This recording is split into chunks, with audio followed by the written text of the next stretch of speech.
Good evening. Sun just came out. Hey, I'm really glad you guys are here and have come to learn a little bit more up close and personal about Zambia. And that's what we're going to do over the next hour and a half, maybe a little less, depending on where we end up with questions and some of those kind of things. But I would love to just start us off with an opening prayer. And we'll kind of dig in. I've got a friend that I'm going to introduce that I think you're going to love to meet. So let's just dig in. Let's open in a word of prayer.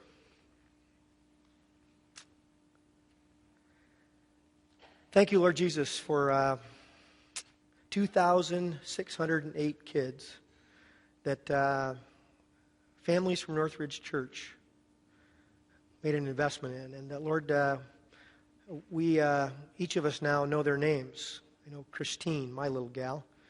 And Lord, we want to learn a little bit more tonight about what life is like for Christine and the other people in that community. So, Lord, we're asking that over this next little time that we communicate clearly and that you kind of enter the room and that the Holy Spirit kind of guide the questions in the process. We're grateful for the impact that we can make so far on this side of the world when together we kind of combine our efforts. So join us tonight, Lord Jesus. May all of the glory for what happens tonight go to you, and that's what we're praying in your name. Amen. For those of you that do not know me, my name is Mike Miller, and I'm the Director of Stewardship and Outreach here. And I've been kind of on the outreach side for probably 3 years now.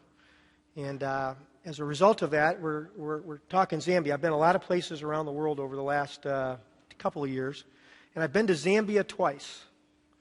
I went to Zambia back in August. It's been a year and a half or two ago. But before we ever got on the ground, we did a whole bunch of tire kicking as it relates to due diligence on World Vision and this whole partnership and the relationship and this whole area development project. You're going to hear about how that works and how they do what they do. And we're going to hopefully teach you a lot about that tonight. But before we dig in there, I want... I know that we're all in America. I don't know if you realize it, but in my words, we kind of won the geographic lottery when God could have put us anywhere, but He chose to put us here. And I've often wondered, why did I get so lucky to be here with education and never very far away from a water faucet full of clean water? And then Christine, my little sponsored child, got put there. So we're not going to get into the sovereignty of God discussion and all that, but I do want to take us in America, and I want you to enter in before I bring Alfonso up. I want to take you to the other side of the world. I'm going to take you into the $2 a day world. But before I do that, I want you to do one thing for me. I want you to, I know we're heading into Thanksgiving, really close, Christmas not far away. We've got families that we're going to be celebrating with, lots of cool stuff happening. But I want you to close your eyes for just a second. And I want you to think in the world where you live, the one you live in today. I want you to think about what the greatest challenges that you face between now and, let's just call it the next 60 days. I'm going to pause a second. I want you to think about that. I want you to get to those pictures, a lot of different things. There may be health issues in your family. We've got some elder care stuff going on in mine that's just really tough. I don't know what your world is like right now, but your greatest challenges in the next 30 days. I'm going to pause for just a second, and I want you to get the picture of that.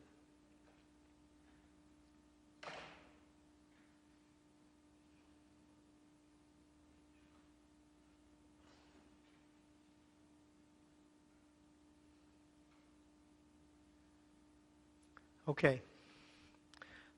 I really would love to give you a lot more time with that and a pencil and paper, and you can write all those down. It's a great prayer list, by the way. But here's what I want to do. I am going to have you close your eyes again. And now I'm going to want you to use your imagination a little bit with me, because I'm going to take you on a 7-step journey. One of the most difficult things to communicate is what it feels like to be poor in the developing world. How can Americans really understand global poverty before actually traveling to see it? I'm going to try to to help by taking you on a brief imaginary journey. I want to transport you mentally and emotionally simply by taking 7 things away from you one at a time. Okay, you ready? Here we go. First, I'm going to take away your clothes. Don't panic. I'm not going to take them all. You can keep the clothes on your back. Can you imagine wearing the same clothes every single day? You can wash them each night, but you're probably going to feel a little embarrassed. Your children feel the brunt of this humiliation at school. The rest of your life is still intact. Things are not too bad. But next, I must take away electricity. Now you come home to a dark house each night. None of your appliances work. No refrigerator, no telephone, dishwasher, television, computer, or stereo. Your showers are cold, and now you have to wash your clothes by hand. Your quality of life just dropped precipitously. Inconvenient becomes an understatement. But you shouldn't feel too bad. You are still better off than most of the world. Takeaway number 3, this one's a little tougher. Clean water. None of your faucets, toilets, or showers work, and the only water source is a stagnant water hole about a mile away. It takes hours each day to fetch the water your family needs, and it's teeming with bacteria. You and your children are constantly sick. Forget washing your clothes or even trying to stay clean. Despair and desperation start to set in as you see your children suffering. I'm afraid I have to take away even more. Your home. Now you must live in a 20 by 20 foot mud hut with a dirt floor and very little furniture. Your whole family must sleep in one room on the floor. When it rains, the roof leaks and the floor turns muddy. How much more can you take? Takeaway number 5 is devastating. Food. Your children have long ago lost their smiles. Now they are hungry with a gnawing pain that won't go away. You find a little food by picking through the neighbor's garbage. Isn't it amazing what people will throw away? Already sick from exposure to the elements and from drinking dirty water, your children's bodies become severely malnourished and cannot fight off diseases. Your 4-year-old girl seems to be slipping away. Getting her to the doctor is urgent, but tragically, my number 6 takeaway is health care. To your horror and disbelief, your daughter dies before your very eyes of diarrhea. You are trapped in a nightmare. How can this be happening? Why has no one stepped in to help? Unbelievably, everyone around you is living as they always did, but no one seems to care or even notice your suffering. What else could I possibly take away? Number 7 is hope. Without these basic necessities of life, you and your children have no hope for the future. Poverty, for most of us, is distant and remote. But this is the pain that billions on our earth endure each and every day.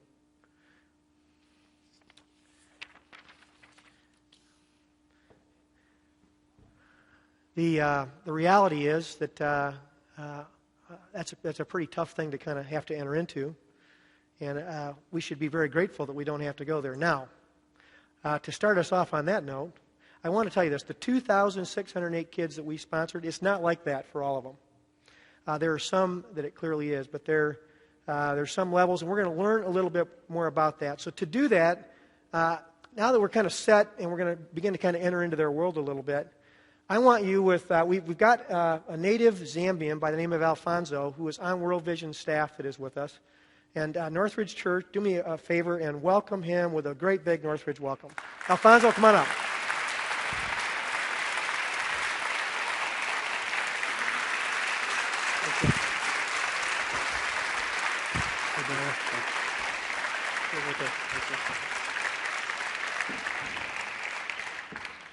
Thank you.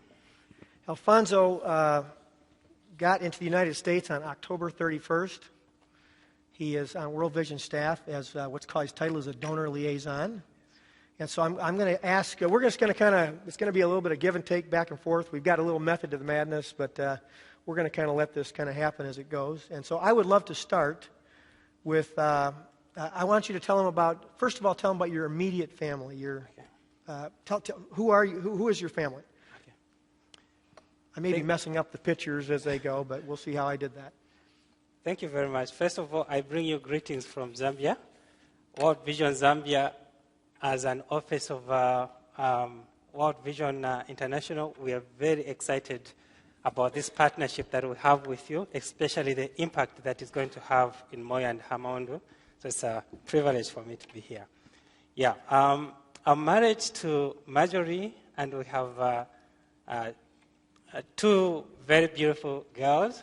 The firstborn is Deborah, 8 years. The secondborn is Gwyneth, 3 years. And the boy who's not in the picture is only 5 months old, Alexander. So that's my family. But I also belong to a family of 9 children. My father and mother had 9 of us. I had the privilege to live in the city, but I also experienced the hardship of living in the village like Moyo and Hamaundu. So growing up with a family of 9, 3 boys and 6 girls, it wasn't easy. It was very challenging. Yeah. Beautiful. What we're going to do is, my hope that as you leave here, we're going to paint some pictures as we develop what an area development project looks like. But here's the progression that we would love to work through. We want to talk a little bit about things as they were before World Vision and these area development projects began. Then we're going to talk about where they're at and the way things are today as a result of work that has been done. And then we also want to give you a glimpse about what the hope of where they can be is. And so let's just start with Zambia. I think we're looking at a map of Zambia. Why don't you? What can you tell us about Zambia as a country? Just give us a sense for Zambia. Wow. Zambia is the most beautiful place you can be in Africa. I always tell people who come to Africa that if you haven't been to Zambia, you haven't been to Africa. Zambia is surrounded by about 8 neighbors. It's in the southern part of Africa. And the size of Zambia is about 750,000 square kilometers. It has a population of 13 million people. And most of the people in Zambia live below the poverty line. About more than 80% of people in Zambia are not employed. Out of the population of 13 million, we only have 500,000 people who are in formal employment. So most of the people in Zambia are peasant farmers, like in Moyo and Hamaundu. They live a kind of subsistent lifestyle from hand to mouth. And most of our ADPs, what we mean by ADP, it's an area development program. What we do, we target a geographical area where there's a lot of poverty, and usually this area is under a chief, the domain of a chief. Some people call them kings, but we call them chiefs. And like Moyo and Hamaundu, they are all under Chief Moyo and Chief Hamaundu. And we work in these geographical areas usually for 15 years. And we try to bring an answer to some of the challenges they have, like concerning water, education, livelihood, and many other things that usually are a challenge to the people in those areas. Yeah. Beautiful.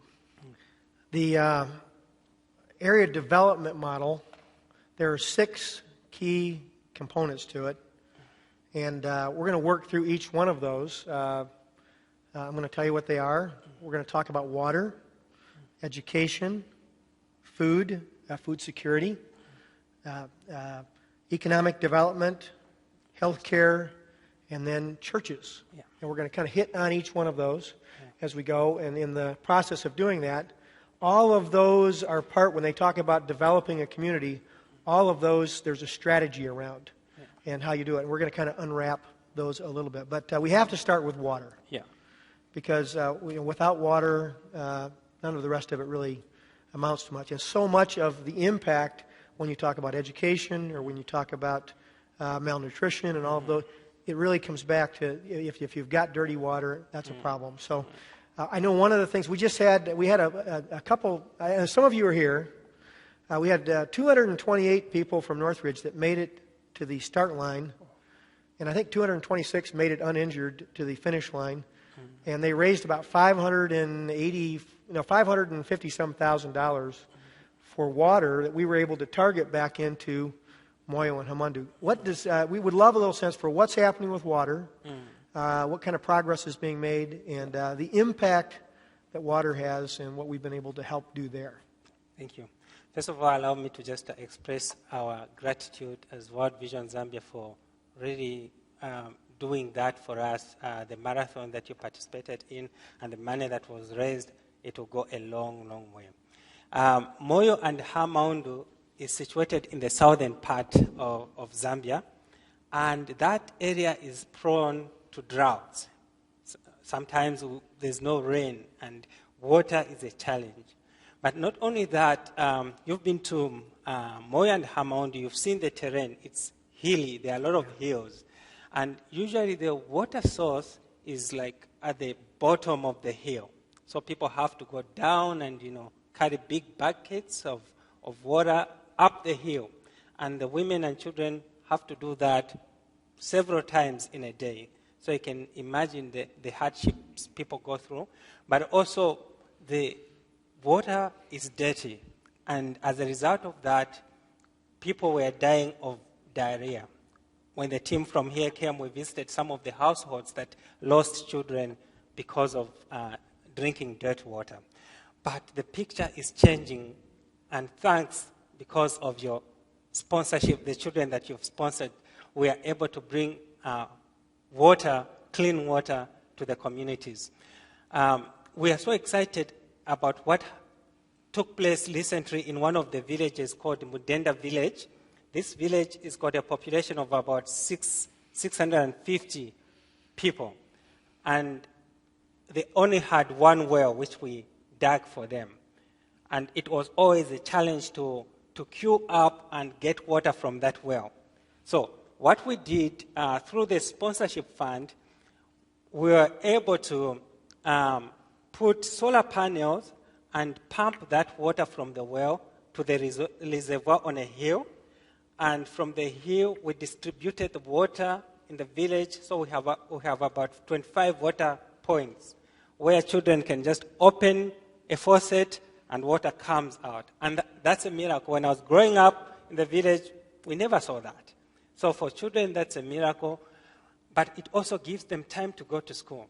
Because girls, they spend a lot of time fetching water, but now they can just walk 50 meters from their homes, get water, and the women are able to use their time to engage in economic activities, and that can help their families. So that's one of the impact that we have. And we have also done a lot of wells in other villages as well. Which raises the question, the women and the children do most of the water gathering. Yeah. Talk about the men and the boys. What during the day? What's the most of these people they've sponsored a child. What's life like for those children? What's that look like? Yeah, for the boys, usually growing up in the village, the first thing that you do in the morning, you go and fetch firewood. You help to fetch firewood, and you carry your axe, you cut some firewood, and you bring it home, and then you start preparing for school. Those who are privileged to go to school. And most, they don't have breakfast in the morning. It's unless during harvest, because usually there's plenty of food at that time. So you go to school, then you come back from school around midday, and then you have your midday meal. Then from there now, you go and help your parents in the field. Remember, these are peasant farmers, so their food comes from tilling the ground. And the children, is not child labor, but it's something that helps children learn skills, but also contribute to the family. And some children go to herd goats or cows because in the southern part of Zambia, people love to keep animals. So that's the life of a child, especially a boy. Yeah. Yeah, if we could back up one slide, I want to. Yeah, this little spot that we were in is worth pausing on just for a second because there was a community of people. I think this was in Moyo, right? Yeah. When we were in Moyo, there was a community of people that were infected by AIDS. Yeah. And there was some of them that had kind of championed and rallied together, and they literally had this, I don't know how many acres this was, but it was an amazing garden. And this was where they got their food. Are you losing it? Yeah. Let me fix you here. You better? Yeah. All right, you should be good. Thank All right. Anyway, it was a pretty amazing deal, and they literally had these pumps that were feet pumps that they pumped the water so that they could irrigate this. But it was amazing that this group of people and were organized in a way that the food security issue was they were growing lots of food. Exactly. Let's go back to education though. You said water really coming into a community impacts education. Let's talk about what the reality of education is for children and what that looks like. Okay, thank you very much. Allow me to just make one comment on the photo. Yep. As well. Yeah, as he has mentioned, one of the challenges in Zambia is HIV and AIDS. So the photo that you see there is a group of people who have AIDS, and we encourage them to form a support group where they can encourage each other because there used to be a lot of stigma against people who have HIV and AIDS. In that way, they learn to support each other, but they also grow food to help feed themselves and also have an income where they can sell that food. So it's really a good program. And through these efforts, the HIV/AIDS percentage has gone down from 28% at the beginning of the epidemic to 13% now. So this is a great work. Yeah, talking about education, the people of Moyo ADP never had a secondary school. And that was a very big challenge. Children would go up to the 7th grade, but when they reached the 8th grade, the parents could not have money, could not afford to take them to secondary schools, which were far, far away. And as a result of that, children were dropping off from school and just ending at the 7th grade. But through the sponsorship fund and through this church in particular and other partners, World Vision has been able to construct Ndondi High School in Moyo. And as a result of that, almost all the children in Moyo that go up to grade 7, they are able to go into school, which is a very big achievement, and thanks to your sponsorship. Yeah. Very cool. Yeah. Very cool. The challenges of food. I know that food and helping. I know when I was at Christine is my little sponsored child, and we were there. They were growing a few things around the area there, but the organization of that and teaching them to do that at a higher level to sustain their families. Talk about what World Vision and how does food security play in? Oh yeah, we are doing a lot to really ensure that people have food that they'll use throughout the year. And one of the things that we do is that we train the people how to best use their land. As I mentioned earlier, the terrain in Moyo, it's hilly, and it's usually prone to soil erosion.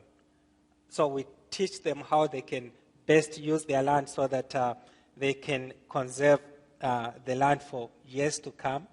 But also, we've been teaching them how to diversify their crops, because the main crop that we grow in Zambia is corn. And when corn is dried, we grind it and we make cornmeal, and we cook something that looks like mashed potatoes, and you eat it with vegetables. So this is the main thing that people eat. But also when there's a drought, corn doesn't do very well.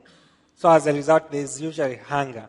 But we have introduced crops that are drought resistant, like sorghum and millet. So that has really helped. When the corn doesn't do well, the people still have food because they've diversified in terms of crop. Yeah. There's a statistic that talks about 50% of the kids in Zambia are at some level malnourished, not getting the right nutrition in their diet. You and I had a conversation about this, and part of the exercise is not just helping them to grow food, but the right kinds of food, and to teach moms about nutrition. Talk a little bit about what is happening there. Yeah, exactly. One of the big challenges, as he has mentioned, in Zambia is malnutrition. And there's a lot of protein deficiency because the shima that I mentioned, the food from the corn, is just carbohydrates. And usually children will just have this kind of food, and as a result of that, they have malnutrition. So as World Vision, what we've done, we've brought in experts that teach the mothers in the community how they can use locally available foods in order to provide a balanced diet for the children. So as a result of our program, the children are able to have a balanced diet using locally available foods, and they are growing much healthier. Because mothers before then, they didn't know that eating just one food type has consequence on their children, but now they are aware and they are teaching that to their children, and the whole community is being impacted. Yeah. If you look over your shoulder at this picture up here, what are they looking at there? Okay. Every time that you turn, that happens, doesn't it? Not cooperating with us. Okay. Oh yeah, that's what you call a barn, a maize storage. So what they are doing, when we visited this household, they're trying to get some maize from that storage and prepare the evening meal. So that's why they keep their food, and they're just taking out the food to grind it. Usually they grind it in a mortar, they pound, and then they start cooking. So in the United States, we have a refrigerator. Yeah. And we can have meals in our in our freezer or whatever, stuff that we can do over the course of the week. Yeah. No refrigerators and no freezers. And no refrigerator, no freezers. So day by day, you've got to kind of figure that out. You can't store it up. It will perish, right? Yeah. So actually, one of the things we do on food security. I think we're going to have to pull this up because you're pulling it off every time you move. Yeah. We teach people how they can have food throughout the year. So there are certain food types that we've taught them to dry the food, like vegetables. Some of the vegetables, they are able to dry them and store them for a longer period of time. Very cool. Yeah. One of the questions that I had when I went to Zambia, I was Kathy and I saw this little face on a card, like you guys did, of Christine. And when we got there, one of the things I found myself on the airplane as I began to think about this, and I had a chance to meet her, and that's her there in the picture. I almost fell over on the chair. That's Christine. Obviously, she's behind a little balloon there. And they had just given me those eggs, which it broke my heart to have to take those. But there was just a great sense of their gratitude. We had taken a bunch of stuff for them, and so I had to take these eggs. But one of the things that I wondered as I went over there, I said, what is it like where she sleeps? What are the conditions, and all the things that you would think about. And talk a little bit about what life is like. Talk about their housing situation, and what do they live in? What's it look like? Yeah, the houses are very basic. You basically get like this kind of wood here, and you make a hut, and then you plaster it with mud, and then you put a roof using grass. That's a basic house, and usually we have 3 of those huts, one for the parents, one for the girls, and then one for the boys, and probably on the middle you have a small kitchen where you cook your meals.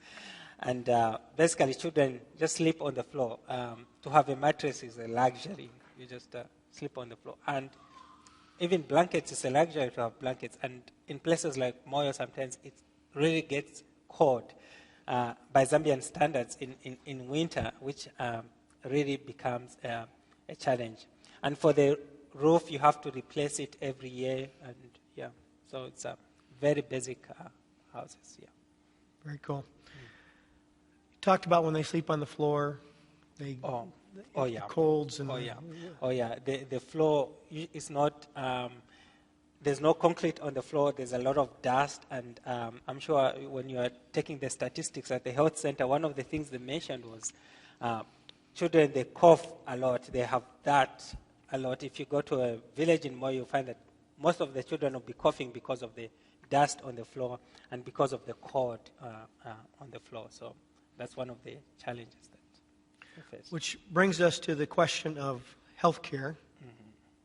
What I know that while we were there, we went to Moyo. Yes.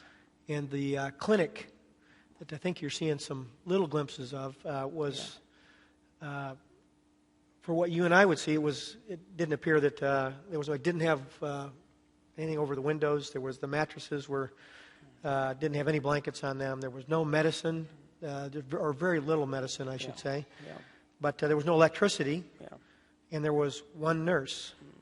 And this was the place that if a family was sick or a mother was having a baby or if any of those kind of things, that we would take at least to an urgent care place or to a regional hospital. This was their regional hospital, their urgent care, if you will. Let's talk a little bit more about what health care is like for the people in Zambia, in Moyo and Hamandu. Exactly. Like you have mentioned, that's really a big challenge. And that clinic serves 1,000 people. And next to that ADP, there's Hamaundu, which is the same Moyo and Hamaundu. And in Hamaundu, there are 7,000 people and only one clinic, which has 3 staff. So you can imagine the challenge. And you saw the building is dilapidated, the facilities, there's no there's no medicine. Even when people make it to that clinic by walking most of the day, they still won't find medicine there. So the biggest challenge has been on accessing the health center. One of the families that we visited, they just lost a child because of malaria, and they couldn't take that child early to the clinic because of the distance. So people have to cover long distance to just go to a clinic, and which is a very big challenge, especially in the rain season, because you have to cross several streams. I'm sure you saw one of the streams that really gets flooded. So when it's flooded, you have no access to the clinic, and children die in their homes because they can't access the clinic. And one of the things we're doing as World Vision in partnership with NorthRidge is at some point want to buy some ambulances that will be able to help people to access the clinics, but as well as build clinics which are within reach for the people. Yeah. If any of you were in church this morning, you heard a little bit. Brad kind of began to talk about the hospitals and some of these kind of things. We've been working on that for a while. You're going to hear more about that. It's pretty cool, and it really solves so many. The life expectancy in Zambia is 38 years old. Yeah. And much of it really comes down to most of the things that these children, for sure, are dying of are things that ultimately we've got solutions for. I mean, vaccinations and the water situation alone gets at a lot of it. But just the ability, we were doing a little math earlier today on, and we got the conversion thing going on here, but we were talking about for some of these people in Moyo and Hamandu, literally, there's no vehicles. Yeah. I mean, it's not vehicles. It's literally if your son or your daughter is sick, you are going to carry them to the place where they can get care, which 32 miles in one case. We kind of played with what's kind of in the middle. Yeah. Maybe some of them even further than that. Further than that. So you can imagine what that's like, and then you get there only to find out that there's one nurse and no doctor. Yeah. know medicine and know. So it's great. It's just, it was very tough. That was a tough one for us to see. And Brad kind of talked. We went back over in February and began to kind of work through with the team in Zambia, the World Vision Zambia team, what really might some solutions look like there. And you guys heard a little bit about that today. So more to come on that. I'm not going to tip our hand on that. You want to add something to that one? Yeah. The number one killer of children in Moyo and Hamandu ADP is malaria. And actually, the whole of Africa. They say that every 45 seconds a child died in Africa because of malaria. So through the sponsorship fund, one of the things that we try to do to prevent malaria in Moyo ADP, we're giving out mosquito nets. And when the team from here came, they also participated in distributing those mosquito nets. And got a picture back up there of some mosquito nets in a sleeping area. Mosquito net. Yeah, so that also helps to prevent children from getting malaria. But we also spray their houses so that we kill the insects.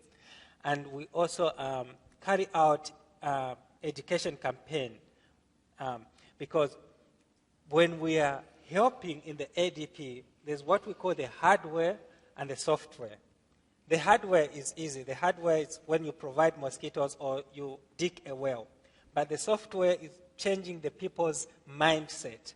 Like, teaching them about malaria, how you get malaria, how you can tell the symptoms of malaria. Because in our culture, when somebody gets sick, maybe it's because of evil spirits. Someone is bewitching that child. So instead of taking the child to the clinic, someone will take him to the witch doctor. So we teach them those things to change their mindset so that they can save their children. Yeah. Good. Which brings me to the question of church and churches. When we were there, I don't know if we got one. That's one of Brad. Brad with a World Vision shirt on was pretty cool, and it's about as dressed up as I've seen him. And but he had the opportunity. We were in church on that Sunday, and that was a lot of fun to watch a Zambian church. And Brad got to preach that Sunday. And then after the church service was over, we stayed, and I think there was probably about 35 or maybe a few more than that, pastors that were pastors from all over Zambia. That World Vision has got a person on their team who's assigned ultimately to building relationships with churches and church pastors in the community. And would you talk a little bit about the strategy for churches and how you begin to identify and what the hope is for churches as this unfolds? Yeah. Actually, thank you. As World Vision Zambia, our strongest partners in the communities where we work in are churches. Because we realize that we'll only be in a community for maximum of 15 years. After that, we move out. But the churches will still be there. So we partner with churches to bring development in those areas. And one of the things that we do when we get the pastors in those areas together, we teach them about transformational development. We teach them how to help the members of the community and their congregation to bring about development in their areas. So when we are giving out mosquito nets, when we are looking for volunteers, we go to the churches and we partner with them. So they are very strategic partnership that we have. Yeah. Good. It was there was a lot of energy in the room that day with these pastors, and I really got the sense of how difficult what you just described in words is actually able to kind of pull off, because they're building relationships with these pastors. There were 35 of them there.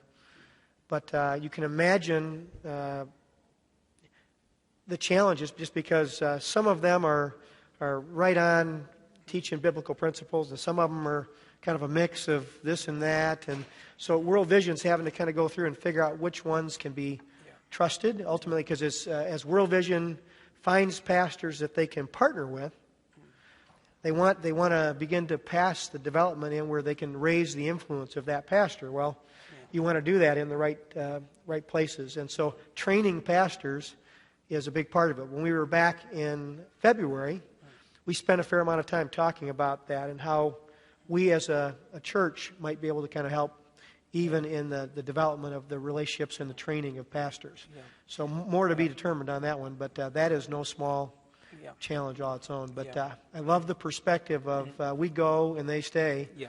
We've got to position them to be the ones that are the difference makers after we're gone. So Exactly. that's a beautiful thing. Actually, we have had a lot of testimonies from the older ADPs where pastors and churches are more united. When you just go in an area, you find that each one is minding their own business. They are not working together. They don't talk to each other. But when we go in a community, we bring them together and they develop relationships. Actually, different churches, they even share pulpits. This pastor from another church will go and preach in another church. So as a result of that, there's been that unity in the church in those communities. So glad that doesn't happen in the United States. So, had to throw that in. We've lost you again. Let me bring you back. Thank you. If you can just pull it. Yeah, I think you're sliding down there. Great little slack. Okay. All right. I want to talk about economic development because as they begin to have clean water and they begin to be able to go to school and as they begin to learn how to more efficiently grow and create food for themselves, other opportunities begin to come into play. Exactly. I know that World Vision recently got approved as a microfinance lender in Zambia. We happened to be there and heard some incredible stories from some ladies that had gotten a couple of microfinance loans and had done some pretty cool things with that. Yeah. Talk a little bit more about economic development and what role that plays in ultimately a hope in the future. It does play a big role. The people in rural Zambia are very hardworking, but usually they have a challenge to have access to financial help. The banks in Zambia, they'll give you a loan at 35%. You have to pay 35% in addition to that. But with the microfinance that we started, the people in the communities are able to have access to small loans, and they are able to carry out different economic activities which are able to help them to take their families, their children to school. And one of the things that we do in this sector, we also teach them how to add value to their produce. For instance, in this community, we help them to have good access to good market. So not only do we provide loans for them, but we also help them to add value to their produce, which has been very, very successful in this community. Because our goal really as World Vision is for the community not to depend on us, but to have something they can stand on even when we have left that community. So this is one of our major strategy to help them to be able to stand on their own.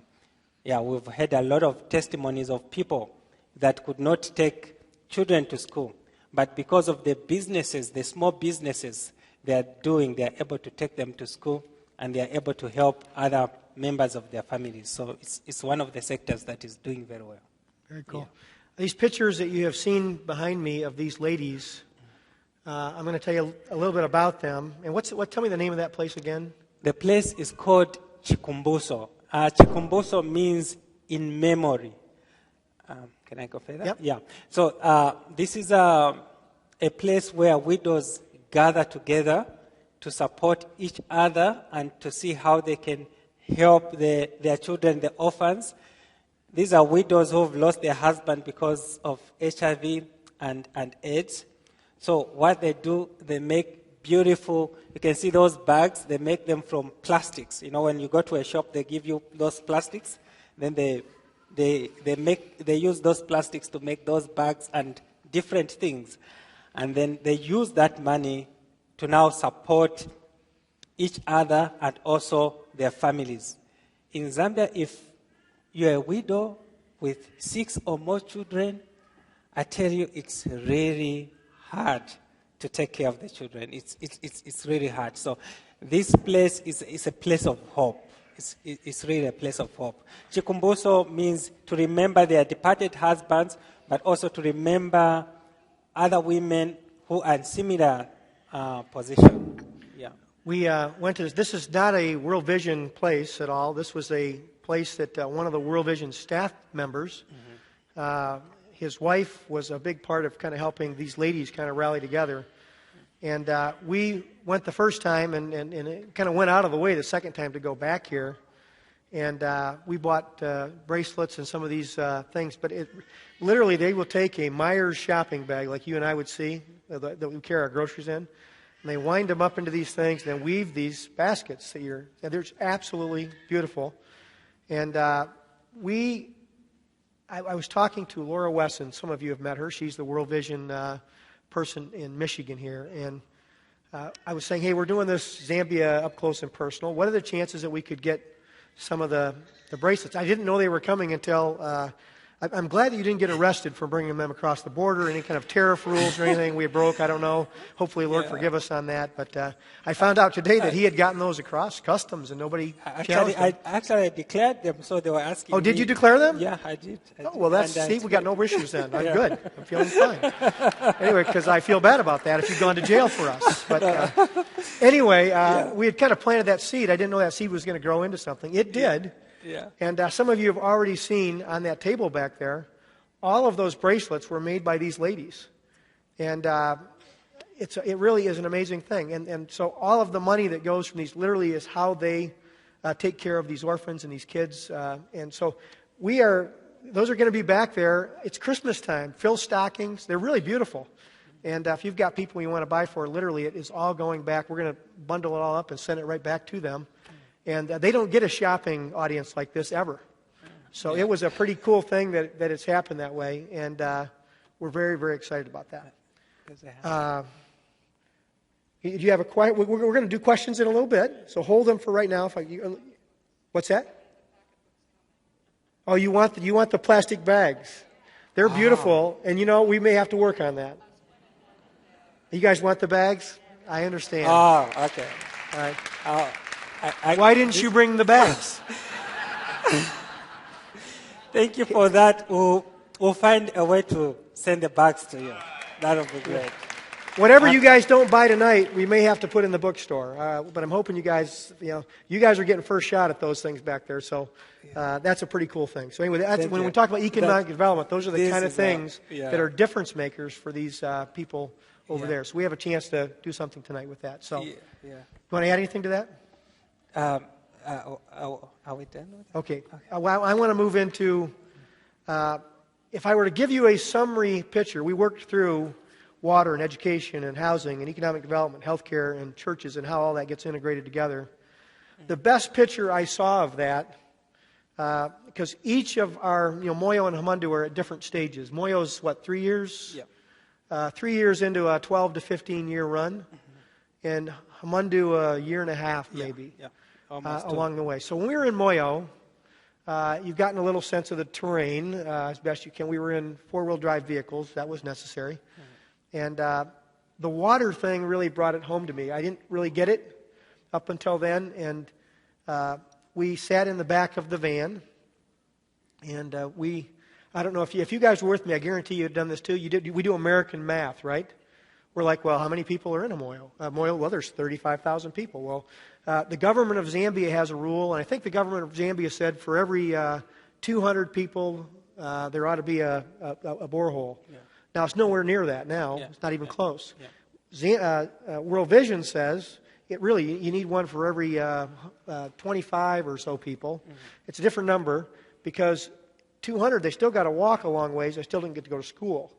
So the big thing is you've got to get them close enough and access to water where they can go to school. Mm-hmm. So we were working through the math and 1,000 wells and how much does a well cost, and you extend the number and $5 or $6 million we were doing math like that. And there's this little gal named Angela. I love Angela. Angela, she's not she's not very tall, and this petite little thing, and she was in the van with us, and we're extending, and we're doing all this. We're solving the problems of Zambia. Like, we got a clue, right? And Angela just sits there, and she's the area development. She's running the show for all what's going on. She's a native Zambian. She just kind of sat there looking at us, kind of going. And then I looked at her at some point. I'm like, we don't get it, do we? She said. I said, would you enlighten us? She proceeded to tell us, see, we hadn't been asking the right question. We were trying to see if we can get enough water wells. And she says, if you did what you wanted to do, you could put a lot of water wells in a lot of different places for these people. But the problem is, some of those wells would last 18 months, some 3 years, some 5 years, some less. Because unless somebody knows how to repair it, unless somebody has the ability to buy parts for it, as soon as it dies, right? Because there's nobody that really knows much about it. They're happy to have it for a little while, so you solve the problem for a little while. But the reason that it's 12 to 15 years, I got a glimpse that day when Angela told me this. She said, we'll be here for several years to develop relationships with pastors and with the local government leaders, the chiefs and the headmasters, the school people, all of the constituencies that are in every community.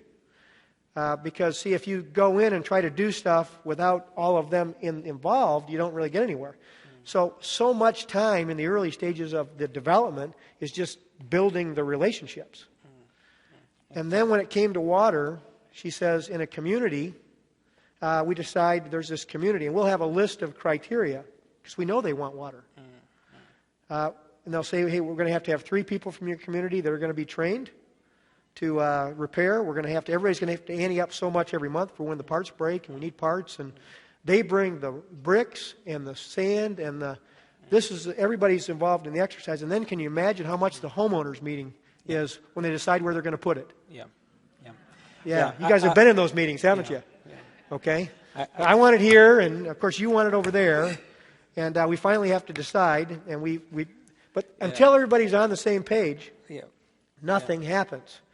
But when they're on the same page, and all of those things have been met, World Vision says, okay, now we're ready to partner with you on a well. That well, the community owns it. They own it. They're going to maintain it, sustain it, take care of it. That well has a chance to be here in 20 years or 30 years. The difference is pretty staggering. So we'd asked the wrong question. The right question was, how many communities are going to be ready to partner with you in 2012? Well, that was the time we were asking. And she said the answer was 25. They had laid the groundwork and had done the relational infighting to get kind of set in 25 places. And the sad part was the next question. How many in 2012 do you have funding for? And the answer was 15. So when we left, there were 10 unfunded water wells in 2012. We're approaching the end of that in Moyo. Thank you for you guys that ran the marathon. I can't see you, but you're out there. They raised no unfunded water wells. That paints a little bit of a picture. I began to get it that day. I began to get like, oh, this is really hard. And there's work to helping to set them up. And you want to add something in on that? Yeah, sure. Actually, like I alluded much earlier, that's what we call the software part, which is usually very hard, because what we want to do is for the community to own the well, to say that this is our property. It's not for World Vision, but it is our property. So the first thing, like he said, we form what we call the Village WASH Committee. WASH is the water program. WASH means water and sanitation and also hygiene, because we realize that these things, they go hand in hand. You can sink a well. People have a source of clean water, but there must still be diarrhea in the community because people don't know how to use water in a very hygienic way, because they've lived for many years sharing water source with animals and, so even when they get clean water, they'll just leave it in the open. Goats, pigs, they use the same water. So we have what we call hygiene promoters. They go from village to village teaching people about the importance of hygiene. One of the things about Moyo, like we mentioned earlier, it's got a lot of hills, and people don't have pit latrines. So when they want to answer the call of nature, they go in the open field. And because it's hills, when the rain comes, all the dirt go into the water source, and people drink that water. So one of the things through the WASH program, the water program, we are teaching the communities is to construct pit latrines.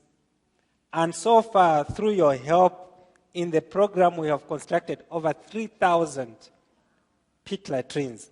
And the other thing that we're teaching the community to do is to have what we call the tip taps. They get containers like this, they fill them with water, and there's a rope here which they pull, and when they come from the pit latrine, they wash their hands, because unlike here, in that part of Zambia, people don't have toilet papers. They use leaves, and these are small leaves. So after going to the toilet, they just pull the leaves, and usually their hands are dirty.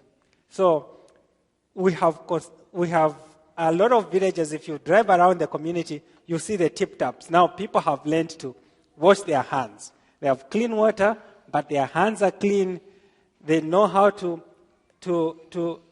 use the water in the right way. So that's the software, and we have to prepare the communities, not just digging the wells. So there's a lot of things that we do before we dig the well. Yeah. Very good. Very good. Yeah. I have a story I'm going to tell you. Last Christmas, Kathy and I, we had a conversation with our kids, and you saw my little Christine earlier. We decided that we were going to do less for each other, and I told the kids, whatever you guys do, you decide what you want to do, and we'll match it. So the kids pulled up their dollars and gave it, and we matched it. And there's a thing that you call, and this is, if there's anything I would tell you tonight, I want you to hear this one, because there's been some, I think there's some misunderstanding on this, and you probably have gotten, everybody got a gift catalog? By the way, this is really cool. But there's for some, I've heard some conversations from some of you that I want to send a goat to my kid, and if you want to send a goat to your kid or something, that's awesome, but that gift catalog is not the way that you will get a goat to your kid. You will get a goat to a kid, but not your kid. And the A kid probably should have one too. I'm not saying anything against that. But we started out a year ago, so we pooled up the money, and they have once a year. And by the way, I'm going to ask a question. I'm going to have to cover my eyes. Some of you probably also sponsor children via maybe Compassion. Anybody have a Compassion kid out there? Several of you. Okay, I thought so. If you have Compassion, their model of development is child development. Contrast to what World Vision's model is a community development model. Both models are really, really good, but the focus on the model is just a little bit different. So some of the Compassion people, if you're you have a Compassion child, you can give gifts on birthdays and many times throughout the year. Because on the World Vision side, it's community development, and this was a hard thing for us to get in the early days as I really went through this. We have 2,608 kids that we sponsor, some in Moyo and some in Hamandu. We're not exclusive in there. There's other people in those communities, some before us and some after, but there's a certain amount of kids in each community that will get sponsored. And there's a peak number. World Vision will get to a peak. There's only so many that they would sponsor in any one community, because the resource that gets created from that is enough for them to do all of these things over time. But in every one of these communities, in Moyo as an example, there might be 35,000 people, but there's more than 5,000 children. There might be 15 or 20,000 children, but only 3,000 to 5,000 of them are going to be sponsored ever. But when water wells and when schools and when all of these things, all of the kids, all of those children are benefiting from these children that are sponsored. And that's on the community. So compassion, I contrast one because compassion, most of what happens is directed at the child versus the overall community getting lifted up as a result of these sponsored children. Now, having said that, there is direct benefit to your sponsored child. They get once every, I believe it's every quarter. The guy on the motorcycle, what was his name? There was a guy on when you kind of figure out how it works, there was a guy on a motorcycle. He needed a motorcycle because his job was, and I don't remember the number, but it was, he had a large number, 400 kids that were his. And his job with World Vision was once every quarter, he had to visit every one of their houses. Yeah. And he would take my letter to them, and he would, he wants to make sure they're getting water and they're getting food and they're in school, and all of those things. So there's a process to that. But there's a thing called gift notification in World Vision. You would have to go onto the My World Vision website and say, I want to send a gift to my kid, and we'll talk a little bit more about that in just a minute. But last year, we pooled this money. I called and I said, hey, we want to send a gift notification to Christine, my sponsored child, and her family. And Laura had kind of coached me on how it would work. And there were many of us that did the test, and we sent the money. And we kind of prayed the dollars over there. And when, I guess, what's the stamp on this? I think it was in June. So Christmas we gave it. It's got to go over there. This guy on the motorcycle in the rotation's got to get mine and take it to Christine's house, right? And they didn't take and give Christine the money. They've literally they took her and said, hey, your family has made a gift. And they began to explore with Christine and her grandma what they could do with that. And we didn't know what they were going to do with it. We told them to do what was best. So the World Vision team figured that out, and they got them to town, which is no easy deal. And they bought, and I got pictures that came back. This is my little Christine. Anybody that wants to see it afterwards, you can come up and see me. Got a couple of cows and some goats. And you said mattresses are cool. So she got some mattresses. We had no idea what was going to happen. And mattresses came back, and yeah. I really didn't understand at the time. For us, it wasn't really, it wasn't that big a deal. Yeah. But we talked today, and tell them what you told me. What does this mean, and what the impact that we can have on a family? Actually, I was just telling you that actually this gift might change the children's destiny, because that gift might be able to put them in school. I personally, that's how I completed school. I'm the only person in my family that has been able to go to college. But my father could sell some goats and a cow to take me to school. And this is a very precious gift to the family. And as the animals multiply, every time the children want to go to school, they'll be able to sell some animals and take them to school. One of the challenges, or one of the motivations that led World Vision to go in that part of the country is because they are very industrious in terms of keeping animals and agriculture. So they really know how to take care of animals, and they use them to the best advantage. So this gift will go a very, very long way. I didn't just get the pictures. I got, of course, the letter that came with the pictures. Yeah. And I will tell you, if you have not written your sponsored child, write them. They will write back. You'll get stuff back. It takes a while when you begin to understand. And again, having been on the ground and knowing that this guy's job was just to in a rotation, visit these kids and visit these kids and visit these kids, it was very cool. So gift notification online, you can make a huge difference in the family. And they'll give you some guidelines and understanding of that. But that's one thing that we wanted you to know about as well. Yeah. It's pretty fun to get these back. And then I took my kids to dinner, and we had our own little celebration on our end, and that was pretty cool. Yeah. If I were to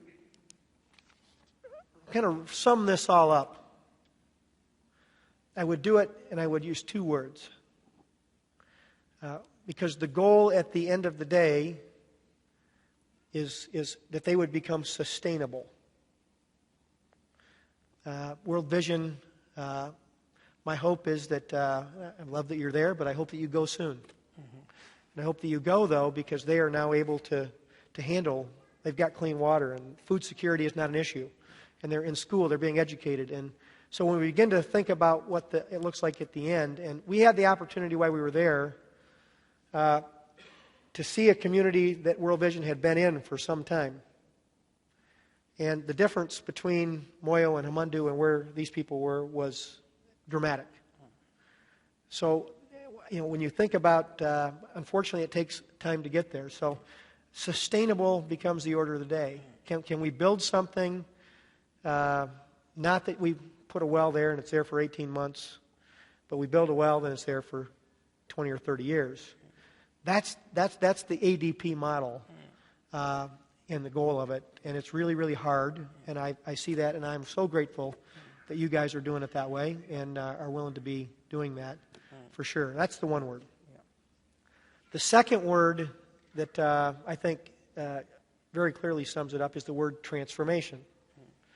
Because these communities, as we build sustainability into them, ultimately are being transformed. When your whole day right now is fetching water, and all of a sudden you have access to clean water with a faucet close by, and now you're getting educated, and you've got a chance to be in the school. We touched on education just a little bit, and it's a big one because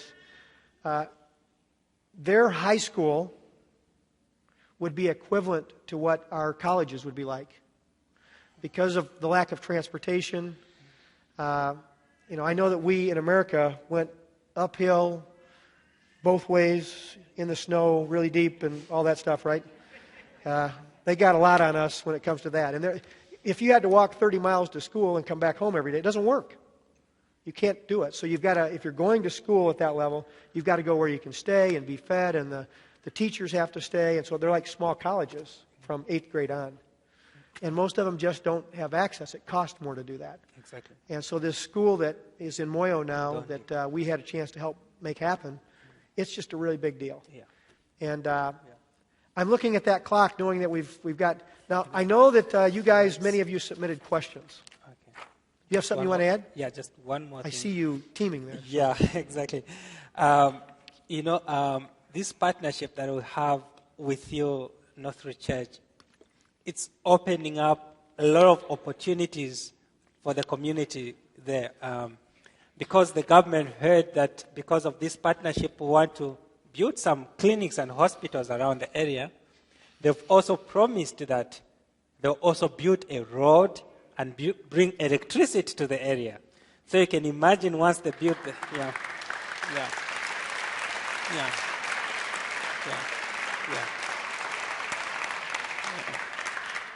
You're stealing our thunder, but go ahead. So once they bring that road and electricity, it will open a lot of opportunities for the people in that area. They'll be able to transport their things their goods to the towns, and a lot of economic activities will happen in that area. So thank you very much. You've really just started a big fire. Yeah.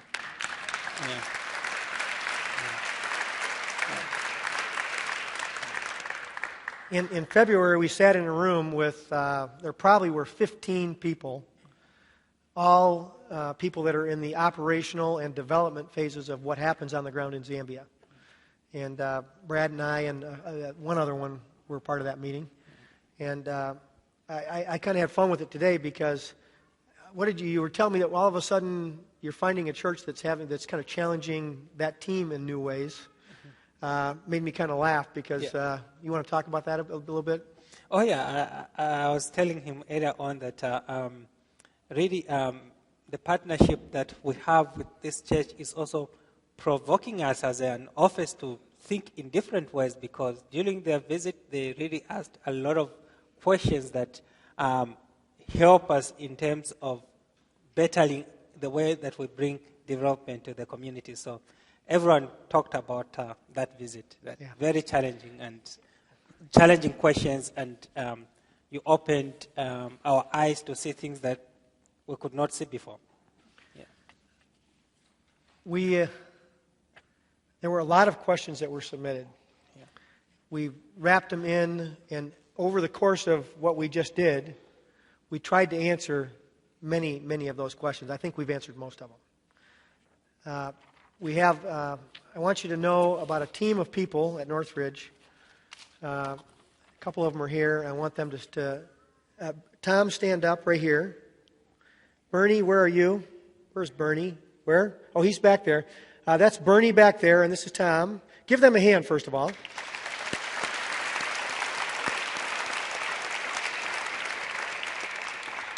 Both of them are NorthRidge people, but they also happen to be ambassadors for World Vision. They go around to other churches and help other people understand what they're doing. So I love that they're here. They have an incredible amount of knowledge about these whole things. And we ask, because there's 2,608 kids and families that are sponsored here, we said, this is a long-term deal for us. It's been building. You guys have heard there's a hospital thing coming, and it's going to be really cool. Trust me. Don't say anything more. Anyway, more to come on that very, very soon. But we're really excited about that. But as this thing is happening, we've been getting some questions and all of that. So Bernie and Tom are kind of the leads on the communication to the 2,608 families for sure, and anybody beyond that at NorthRidge that has not gotten in. You received a letter in the mail that you're here because you probably got a letter in the mail. And in that, it talked about Facebook, and it talked about some blogs that we were doing and on the website. And they're up there. If you have not got onto those, I will tell you that these guys are hitting it out of the park. You want to know and be up to date on what's happening and when new wells are going in and when different things are happening along the way in the communities where your sponsored child are. We are very committed to making sure that you're not having to wonder. Or if you have a question, we've gone so far, I don't know that we put that up there, but there's literally a phone number that was in your letter that you could literally call, and they would call you back, and you could have a voice-to-voice answer this question for me. So we really are working really hard to make sure that you stay informed, and the Facebook page is really cool because you guys are doing a great job with that. So if you haven't leaned into those, I would encourage you to do that as well. There is a myworldvision.org site on there that literally helps you navigate, communicate your specific relationship to World Vision and your child and all that goes with that. He's got a clip of that up there. That's how you can find the Send My Child a Gift notification on there. And if you wanted to do something like that, that's really cool. And these guys are just doing a great job. I want you to know that. And I think that what we're going to do is we're going to have I'm going to say a prayer. I'm going to actually pray for you and for that whole team before we finish. And then I'm going to kind of let you guys go. And Tom and Bernie, and you guys, where are you going to be? We didn't decide that, did we? They're going to be around, one back there and maybe one up here. If you have questions specifically that we didn't answer, there's a good chance that if you're checking into those in the next 30 days or so, they're going to be answering them on there. But if something you had was breaking and you got it on there, see them tonight. You can see me. Alfonso will be here. He will be able to answer. We're going to hang around and answer your questions. But we really wanted to kind of give you this up close and more personal look at what was going on.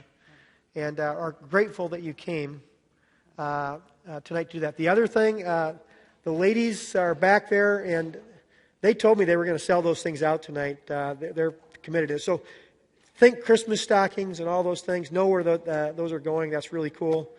And let me do this. I would love to pray for you. As he represents a wonderful team of warriors in Zambia that are literally doing the hard work to make this sustainable transformation happen.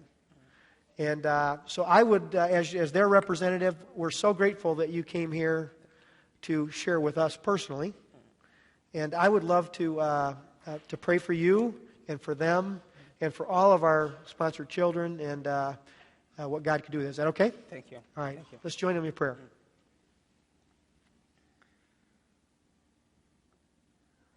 Thank you, Lord Jesus, for Alfonso. Thanks for his family. Thanks for all of the people that are on the Zambia team, for Fordson and Mike, and for all of the people that I met when I was there, and for the responsibilities that each of them have to ultimately build these sustainable, transformational models in these communities. Lord, give them wisdom, give them courage as they do the hard work of building relationships with the local politicians and all of the local leaders, and helping develop and transform and train up pastors to be ready to handle more and more of this responsibility. Lord, you know all of the challenges that lie between here and the things that we're dreaming about. And Lord, my prayer is that you would begin to pave the way. Yes, Lord. No pun intended. Bring the road. Lord, as we dream, and this morning as Brad introduced, how we can solve the healthcare, the hospitals, and the transportation. All of these things are such great challenges today that, Lord, that we know that as we dream and you work and you create resources and we build hospitals, that more kids will not die, and they will hear the good news, and the kingdom will get advanced. And Lord, that's what we're really praying at the end of the day. That not that we would just bring food and education and water and all of those things, but Lord, they would come in your name. That the gospel would go forth, and that there wouldn't be any mystery. That the water and the education and the economic development comes at the hand of gifts from people that ultimately are trying to reflect you and your words into their lives. So let Jesus become real as a result of all of this in those places, in each person. And Lord, for 2,608 of us that have a name and a face on a card, Lord, make it more than a name and a face. Thanks for Christine, for her grandmother, for her mom who's working in Lusaka. Lord, I'm grateful that we were able to make a difference in their lives.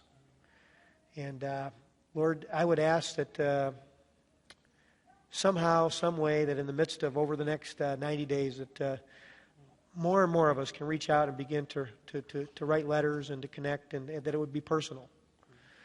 And that this community would be literally transformed. And Lord, I'm so grateful for how you are working here. Thanks for Brad's message this morning. Guide our steps as we move into this and keep going. And we love you. And thanks for your wisdom and guidance on it. In your name, we pray. Amen. Amen. Thank you guys for coming. We'll hang around with questions. Buy yourself a bracelet. And check into these sites. You're going to know what's going on if you do it. Thank you very much.